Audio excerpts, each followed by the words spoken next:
नमस्कार। आप देख रहे हैं श्री न्यूज़ और वक्त है श्री एक्सपर्ट। श्री एक्सपर्ट में हम पिछले कई हफ्तों से बात करते चले आ रहे हैं शिक्षा, उससे जुड़े छात्रों की समस्याएं और शेयर बाजार और कारोबार से जुड़ी बातें करते चले। आज हम बात करेंगे वित्तीय साक्षरता और उसके महत्व पे। हमारे साथ श्री एक्सपर्ट के तौर पर मौजूद हैं डॉक्टर नीरज आर श्रीवास्तव, जो कॉमर्स के प्रोफेसर हैं नेशनल डिग्री कॉलेज के। डॉक्टर साहब, आपका बहुत बहुत स्वागत है। धन्यवाद। सबसे पहले वित्तीय साक्षरता क्या है, उसका महत्व क्या है? देखिए, वित्तीय साक्षरता आज के वर्तमान परिस्थिति में बहुत महत्वपूर्ण है कि आप अपने पैसे को कैसे समझदारी से उपयोग करें। लोग पैसा कमाते हैं और उसका सही से उपयोग नहीं कर पाते, क्योंकि आपको अपना भविष्य भी सुरक्षित रखना, अपने वर्तमान खर्चों को पूरा करना है। तो वित्तीय साक्षरता एक ऐसा अहम पहलू है जिसको हर नागरिक को जानकारी होनी चाहिए कि वो अपने पैसे का समझदारी से कैसे इस्तेमाल करे, वो कैसे बचत करे और कैसे उसको निवेश करे। इस परिदृश्य से उसे अपना एक बजट बनाना होगा, अपने खर्चों को नियंत्रित करना होगा और अपने भविष्य की आकांक्षाओं को पूरा करने के लिए बेहतर निवेश के विकल्प को चयन करना होगा। तो वित्तीय साक्षरता आज के समय में हर जो व्यक्ति समाज से जुड़ा है और कमा रहा है, उसको अपने बजट और अपने निवेश पर ध्यान देना होगा, जिससे कि वो एक खुशहाल जीवन व्यतीत कर सके। टैक्सेशन के नियमों में अगर हाल के बदलावों का बात करें तो उसका विश्लेषण कैसे किया जा सकता है?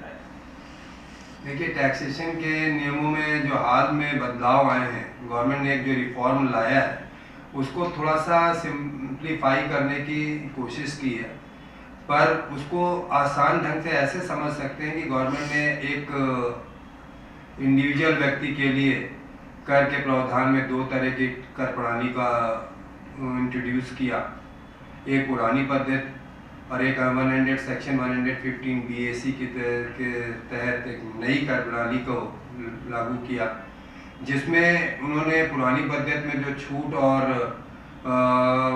टैक्स के रिबेट थी उसको वैसे एज इट इज़ रखा है, पर नई पद्धति में उन्होंने छूट के प्रावधान को ख़त्म किया है और उच्च कर की दर को जो उच्च आय वाले लोग हैं उसको उनकी तरफ शिफ्ट करने की बात कही है कि वो उससे टैक्स रेट को थोड़ा स्प्लिट करके छोटे छोटे भागों में बांट करके उनको टैक्स का लाभ पहुंचाते हुए छूट को कम करते हुए उस कर प्रणाली की तरफ लाने की कोशिश की है, जिससे कि वो अपना टैक्स बचा करके ज़्यादा से ज़्यादा पैसा मार्केट में खर्च कर सकें। ऐसा आप एक प्रोफेसर हैं, छात्रों को पढ़ाते हैं। अगर हम लेखांकन के सिद्धांतों की बात करें तो उसको व्यवसायिक निर्णय लेने में क्या महत्व है? देखिए, लेखांकन के सिद्धांतों में व्यवसायिक निर्णय का आपस में बहुत अच्छा संबंध इस तरह से कहा जा सकता है, क्योंकि वो एक दूसरे से को रिलेटेड है। क्योंकि एक कॉर्पोरेट गवर्नेंस होना बहुत ज़रूरी है। किसी भी व्यवसाय को करने के लिए एक रूल और रेगुलेशन होना चाहिए। तो देखिए, दो तरह के हैं हमारे यहाँ। इंडियन अकाउंटिंग स्टैंडर्ड बहुत पहले से चला आ रहा है 1972 से। फिर गवर्नमेंट ने 2014 के बाद इसमें इंडेक्स लेकर आया, इंटरनेशनल अकाउंटिंग स्टैंडर्ड, जिससे कि बाहर के लोगों का पैसा इंडिया में आ सके। सबसे बड़ी प्रॉब्लम ये थी कि हमारे अकाउंटिंग स्टैंडर्ड में जो ट्रांसपेरेंसी का अभाव था, वो गवर्नमेंट ने इंडियन अकाउंटिंग, जिसे इंडेक्स कहते हैं, उसको में चेंज ला करके FDI, FFIs को इन्वेस्ट करने के लिए आमंत्रित किया। और टैक्स के जो रूल्स थे, जो पैटर्न जो डिफर कर रहे थे हमारे और बाहर के देशों से, वो एक प्लेटफॉर्म पर लाने की कोशिश की है। और कॉन्सेप्ट्स और कन्वेंशन के थ्रू हम अपने अकाउंटिंग रूल्स को फॉलो करते हैं, जिससे कि एक सेट पैटर्न के थ्रू हम अकाउंटिंग रिकॉर्ड बनाते हैं, बजट बनाते हैं, अपना फाइनेंशियल स्टेटमेंट तैयार करते हैं, कैश फ्लो और इनफ्लो का स्टेटमेंट तैयार करते हैं, जो एक अकाउंटिंग स्टैंडर्ड AS3, AS10 इन सब पर बेस्ड है।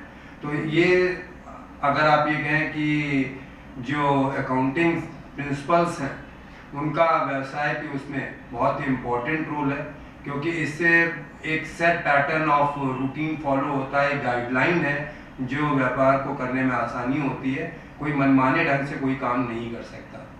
अगर हम बात करें व्यापार और उद्योग की, इनके रुझानों का विश्लेषण कैसे किया जा सकता है? व्यापार और उद्योग के रुझानों का विश्लेषण करने के लिए कुछ अर्थशास्त्र सिद्धांत हैं, कुछ फाइनेंशियल सिद्धांत हैं, थ्योरीज हैं, उन पर हम ये एनालाइज करते हैं कि वो किस तरफ क्या ट्रेंड चल रहा है। तो जैसे अगर हम अकाउंटिंग थ्योरीज की बात करें, प्रिंसिपल्स की बात करें, तो हम उसमें बिजनेस के रुझान को देखने के लिए हम रेशियो एनालिसिस करते हैं, कैश इनफ्लो को लेते हैं, बजट बनाते हैं, कैश बजट बनाते हैं, डिफरेंट टाइप्स ऑफ बजट से एनालाइज करते हैं। और जब हम अर्थशास्त्र की बात करें तो अर्थशास्त्र में बहुत सारे सिद्धांत हैं जिनके थ्रू हम आर्थिक पहलुओं का विश्लेषण करते हैं, बिजनेस के पहलुओं का विश्लेषण करते हैं, और उसके पहलुओं का अध्ययन करके हम भविष्य के बारे में बिजनेस के कैसा स्वरूप होगा उसका निर्णय करते हैं। आपने अर्थशास्त्र की बात की, अर्थशास्त्र के सिद्धांतों की बात की, इसमें व्यवसायिक नीतियों पर क्या प्रभाव पड़ता है अर्थशास्त्र के सिद्धांतों का? देखिए, अर्थशास्त्र के सिद्धांत तो इसलिए बनाए गए कि आर्थिक सिद्धांतों का विश्लेषण करके हम व्यापार की जो जटिलताएं हैं उनको दूर करें और भविष्य के लिए उनके कैसे निर्णय करें कि वो व्यापार आगे बढ़ेंगे। तो वो तो आर्थिक सिद्धांत का पहलू हो गया। आर्थिक नीति हम इस तरह से तैयार करते हैं कि उन सिद्धांतों का, उन नीतियों का प्रभाव जनता पर कैसे पड़े, तो उन नीतियों से जनता को कैसे हम राहत पहुंचा सकते हैं, उनको कैसे मतलब सुलभ ढंग से व्यापार का और टैक्स का बारे में जानकारी दे सकते हैं और उनको सूट करे ऐसी चीज़ें ला सकते हैं, तो उसे हम आर्थिक नीति के उसमें रखते हैं। और आर्थिक सिद्धांत के थ्रू हम बिजनेस के फ्लरिश होने में बिजनेस कैसे बढ़ेगा, बिजनेस की क्या उत्पादन क्षमता है, आगे भविष्य में वो कितना उसकी डिमांड है, क्या सप्लाई होने के चांस हैं, इन सब के बारे में हम विश्लेषण करते हैं। अच्छा, वित्तीय सुरक्षा के महत्व को कैसे समझा जा सकता है आज के दौर में? वित्तीय सुरक्षा के महत्व को, जहाँ वित्तीय साक्षरता है, जहाँ पर पैसे की बात है, तो वहाँ सुरक्षा का होना ही बहुत ज़रूरी है। सुरक्षा इसलिए कि जो जनता है, जो समाज है, जिसका पैसा निवेश करने जा रहे हैं, वो कैसे सुरक्षित माध्यम से लगे और उनकी मेहनत की कमाई को कोई हानि ना पहुँचे और डूबने ना पाए। कैसे निवेशक को हम अच्छा रिटर्न दे करके उसके पैसे को भी सुरक्षित रखें और उसके भविष्य को उज्जवल बनाने में मदद कर सके, ऐसी नीति बनानी चाहिए।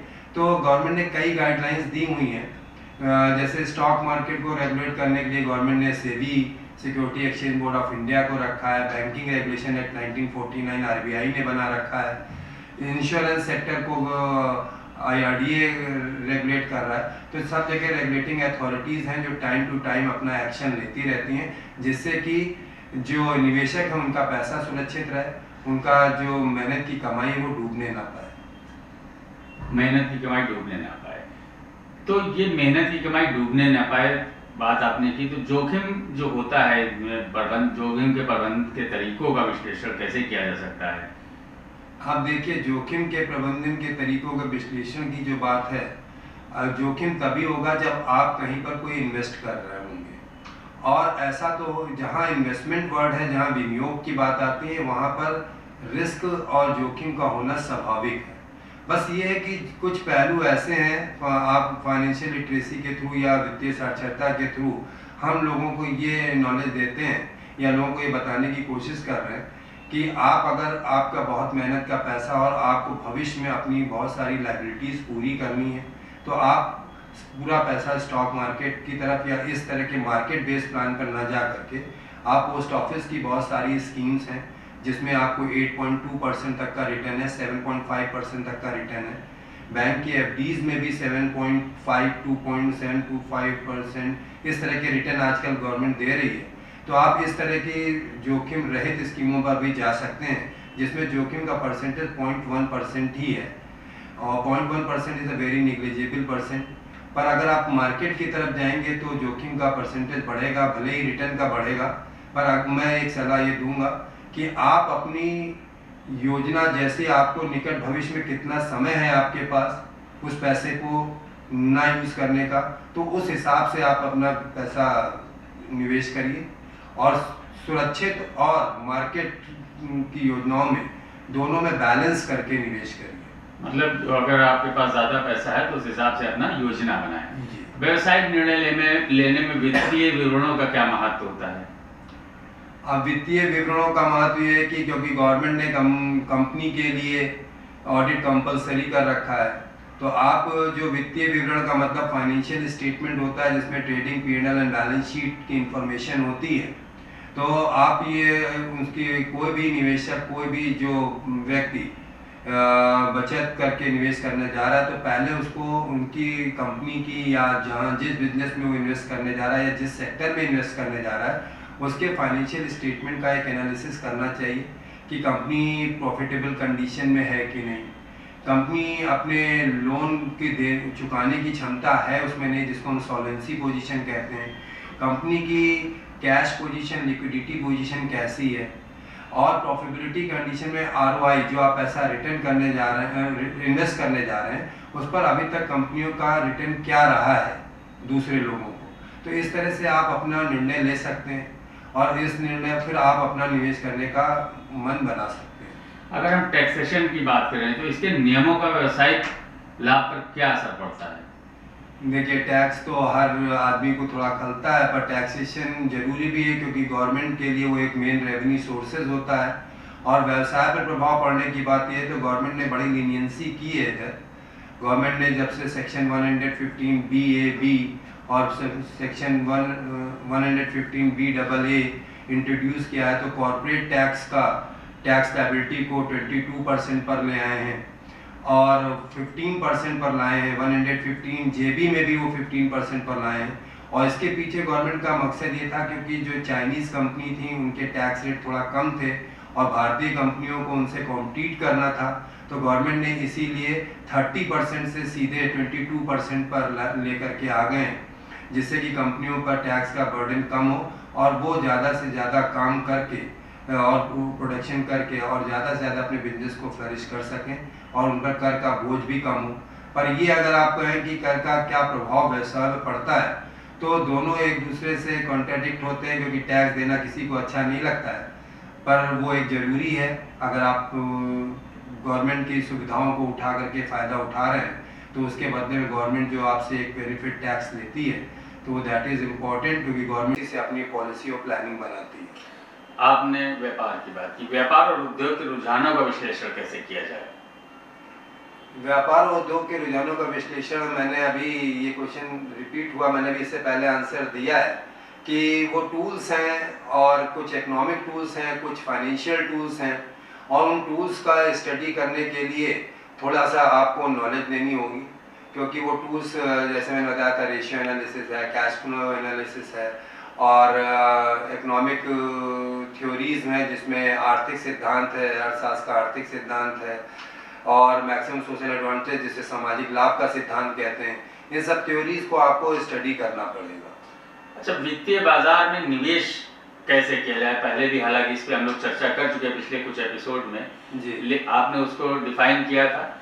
वित्तीय बाजार में निवेश पे एक बार फिर से आप बताएं छात्रों को, हमारे दर्शकों को, कैसे निवेश किया जाए? मैं तो निवेश के बारे में, छात्र तो अभी पढ़ रहे हैं, मैं उनको अगर वो निवेश करना चाहते हैं पर मैं एक आम आदमी को कैसे जाना चाहिए, तो मैं पहले तो आम आदमी या जो भी निवेशक है उनसे ये सलाह दूंगा कि पहले आप अपनी प्रायोरिटी फिक्स करिए कि आपकी प्रायोरिटीज़ क्या क्या है, आपके निकट भविष्य में आपके क्या क्या लायबिलिटीज़ हैं, तो उस हिसाब से आप अपने निवेश के प्लान को तैयार करिए।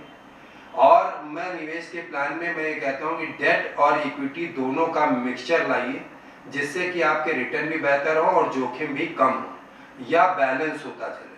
कभी मार्केट क्रैश हो तो उसका सीधा इम्पैक्ट आप पर ना पड़े, वो एवरेजिंग हो जाए। तो बहुत सारे अवसर्स हैं, वो ऑप्शंस हैं जिस पर आप प्लान करके इन्वेस्ट कर सकते हैं। और मैंने पोस्ट ऑफिस की स्कीम बताया, मैंने आपको बैंक की स्कीम भी बताया, और म्यूचुअल फंड का एक बड़ा अच्छा ऑप्शन है। डायरेक्ट शेयर मार्केट में नहीं जाना चाहते हैं तो म्यूचुअल फंड के थ्रू जाइए। SIP प्लान लीजिए, छोटे आय या निवेशक जो बचत करते हैं उन्हें SIP करा लेना चाहिए 500 रुपये की, ECS के थ्रू हर महीने बैंक से कटेगा और पैसा इन्वेस्ट होता रहेगा और उनकी यूनिट बैलेंस होती रहेंगी नेगेटिव कंडीशन में भी, तो उनको कभी घाटा नहीं होगा या उनको कभी रिस्क का सामना नहीं करना पड़ेगा, क्योंकि वो एवरेजिंग होती चलती रहेगी। पर जो निवेशक थोड़ा समझदार हैं और ज़्यादा जानकारी रखते हैं, उनको स्टॉक मार्केट में मेरा ये सलाह होगा कि इंट्राडे ट्रेडिंग ना करके फाइनेंशियल ट्रेडिंग करनी चाहिए और होल्ड करना चाहिए।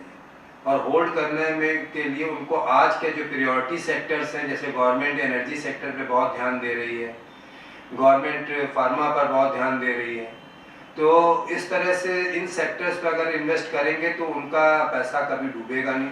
सबसे मजबूत सेक्टर कौन सा है आज की डेट में? अगर हम बात करें सबसे मजबूत सेक्टर की बात करें तो एनर्जी सेक्टर पे गवर्नमेंट इतना काम किया है और इतना उस पर उनका ड्रीम प्रोजेक्ट है इलेक्ट्रिक व्हीकल और ये ग्रीन एनर्जी, तो उस पर बहुत मजबूत तो मुझे दिख रहा है क्योंकि कंपनियां ज़्यादा उधर इन्वेस्ट कर रही हैं और उन पर आने वाले 5 सालों में रिटर्न ज़बरदस्त आएगा और एक अच्छा रिटर्न पाना है तो अभी से आप उस तरफ इन्वेस्ट करिए। और फार्मा सेक्टर की बात करें तो उसमें तो कभी, क्योंकि लोग बीमार पड़ेंगे, लोगों को दवाई की ज़रूरत है, तो वो सेक्टर हमेशा अपना ग्रो करता ही है, तो उस सेक्टर पर भी आप अपना इन्वेस्ट करके पैसा कमा सकते हैं।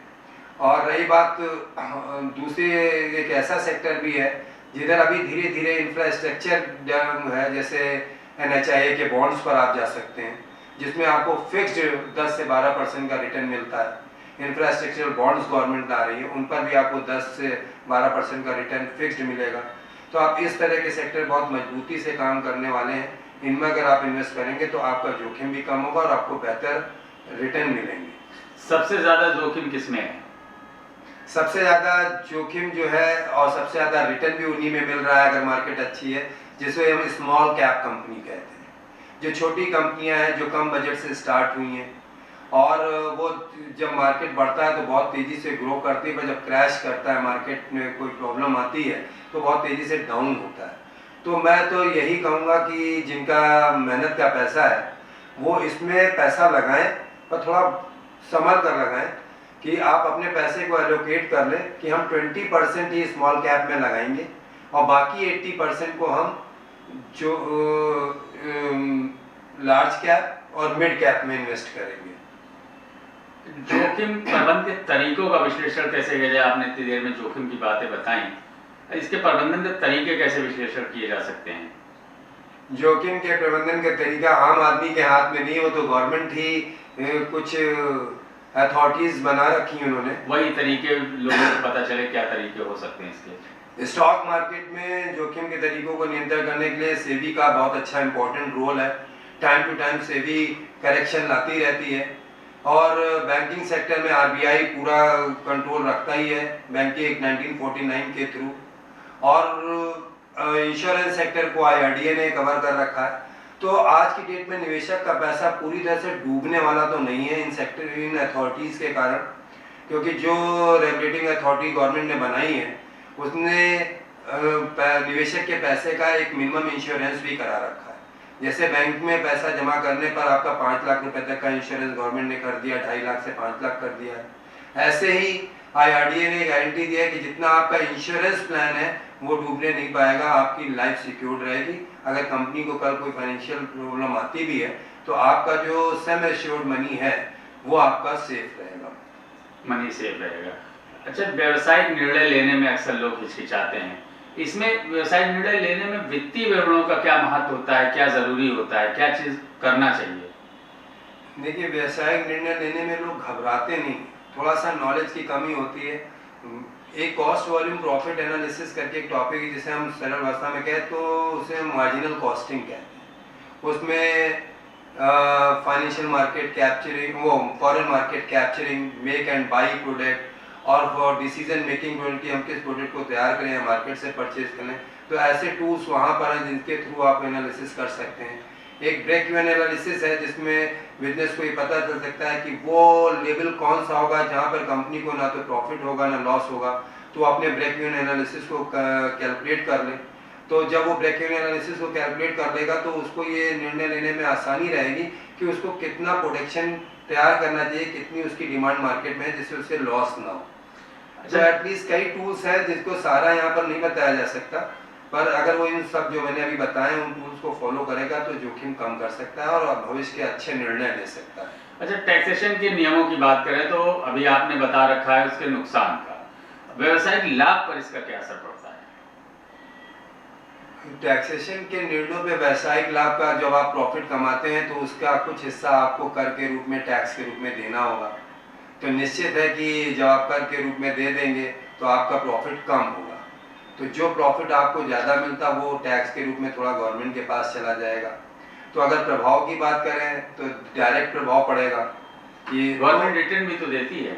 गवर्नमेंट रिटर्न तो आपको तब देती है जब क्या कहते हैं आपका टैक्स कम हो और आपने फाइल ज़्यादा कर रखा हो, वो तो आपका टीडीएस पर होता है।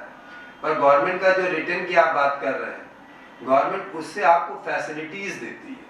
हाँ, ये मैक्सिमम सोशल एडवांटेज की थ्योरी एक है जिसको आपने कहा रिटर्न देती है कि गवर्नमेंट जितना टैक्स देती है उससे ज़्यादा आपको, जितना आपको टैक्स देने में कष्ट हुआ है उससे ज़्यादा आपको वो दूसरे माध्यम के रूप में दे देती है। उससे आपका जो आपने टैक्स दिया है वो कष्ट थोड़ा कम हो जाता है। अच्छा, लेखांकन से बात शुरू की थी, लेखांकन के सिद्धांतों का व्यवसायिक नीतियों पर क्या प्रभाव पड़ता है? लेखांकन के सिद्धांतों का फिर ये क्वेश्चन आपने मुझे लग रहा है रिपीट किया है। नहीं, वो पहले दूसरा था।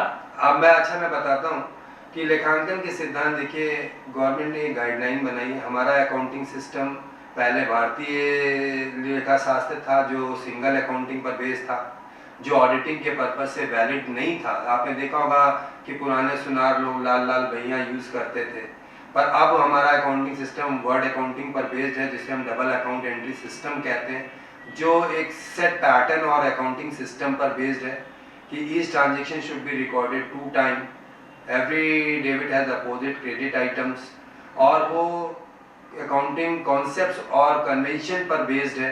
कुछ अकाउंटिंग कॉन्सेप्ट्स हैं, जैसे मैं एक एग्जांपल दूं, सेपरेट एंटिटी कॉन्सेप्ट जैसे एक है।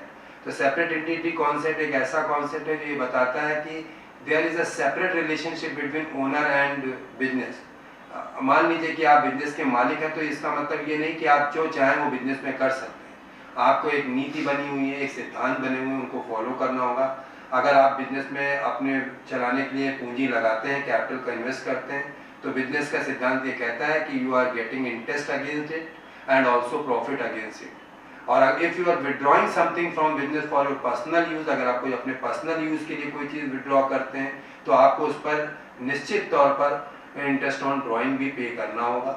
तो इस तरह के कुछ सिद्धांत हैं कि जैसे एक और मैं बताऊं, गोइंग कंसर्न कॉन्सेप्ट है कि ये सिद्धांत ये कहता है कि कभी प्लानिंग छोटे समय के लिए नहीं करनी चाहिए। प्लानिंग हमेशा should be based on longer aspect होनी चाहिए, जिससे कि कल को आपका बिजनेस फ्लरिश हो जाए तो आपको बहुत एक्सपेंड करने की नए तरह से ज़रूरत ना पड़े कि फिर से आप नए तरह से इन्वेस्ट कर रहे हैं और खर्चा बढ़ा रहे हैं।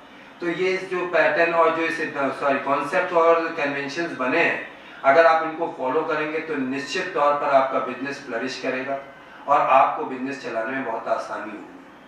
आखिरी सवाल डॉक्टर साहब, व्यापार और उद्योग के रुझानों का विश्लेषण कैसे किया जा सकता है?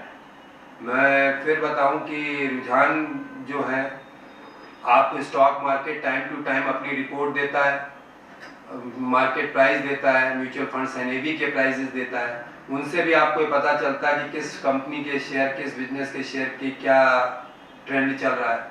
अगर वो अपवर्ड ट्रेंड है तो मतलब कि कंपनी फ्लरिश कर रही है, कंपनी की पोजीशन गुड है। डाउनवर्ड कर रही है तो कंपनी थोड़ा सा पैनिक कंडीशन में है। इसके अलावा भी बहुत सारे ऐसे सिद्धांत वो टूल्स हैं जिनके थ्रू आप खुद चेक कर सकते हैं, जिसे हम कहते हैं फंडामेंटल एनालिसिस। आप कंपनी एनालिसिस करके कंपनी के चीज़ों के बारे में आप अच्छे से जान सकते हैं कि कंपनी का इंटरनल और एक्सटर्नल कैसे ट्रेडिंग चल रही है। और उसके लिए मैंने कई टूल्स अभी बताए, रेशियो एनालिसिस और कंपैरेटिव कॉस्ट भी होती है एक थ्योरी, उसके थ्रू आप एनालिसिस कर सकते हैं। तो इन सब टूल्स से आप अपने उद्योगों का व्यापार का और बाहर में चलने वाले व्यापारों के रुझानों का विश्लेषण कर सकते हैं और उस पर अपनी एक नीति तैयार कर सकते हैं कि हमें कहाँ पर समझदारी के साथ निवेश करना है। बहुत बहुत शुक्रिया डॉक्टर साहब। Thank you. तो ये थे आज के Shri expert doctor Neeraj R Srivastava ji, जिन्होंने व्यापार और उद्योग लेखांकन के सिद्धांतों और व्यवसायिक गतिविधियों पर विस्तार से चर्चा की, आपके अनसुलझे सवालों को सुलझाने का प्रयास किया। अगले हफ्ते हम फिर हाजिर होंगे एक नए मुद्दे, एक नए टॉपिक के साथ। तब तक के लिए नमस्कार।